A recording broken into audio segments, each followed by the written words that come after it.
அவங்க எகிப்துல இருந்து விடுதலையாகி கானான் தேசத்துக்கு போகணுங்கிறது தான் தேவனோட திட்டம்.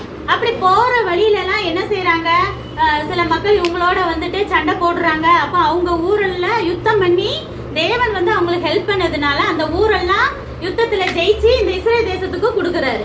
சரியா? அப்படி நிறைய தேசத்தை அவங்க வந்து என்ன செஞ்சுட்டாங்க, இஸ்ரேல் தேசம் ஜெயிச்சுட்டே வர்றாங்க.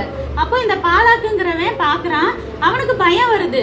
ஐயோ, நம்ம தேசத்தை என்ன செஞ்சிருவாங்க, இப்படி கைப்பற்றிட்டு போயிட்டாங்கன்னா நம்ம கஷ்டப்படணுமே, நம்மளெல்லாம் கொண்டுருவாங்களே, நம்ம மக்கள் எல்லாம் இதாயிருவாங்க அப்படின்னு சொல்லி பயந்துட்டு அவன் என்ன செய்யறானா, வேற ஒரு தேசத்துல இருக்கிறவனை கூப்பிட்டு இந்த பீலையாம்ங்கிறவன் ஒரு பெரிய தீர்க்கதரிசி, இவனை கூப்பிட்டு சபிக்க சொல்லணும். யார் இந்த இஸ்ரேல் தேசத்தை சபிச்சுட்டானா அந்த மக்களை வந்துட்டு அவங்களுக்கு பவரே இல்லாம போயிரும். அப்ப நம்ம ஈஸியா போய் யுத்தத்துல என்ன செஞ்சிடலாம், ஜெயிச்சிடலாம் அப்படின்னு சொல்லி ஒரு திட்டம் போடுறான்.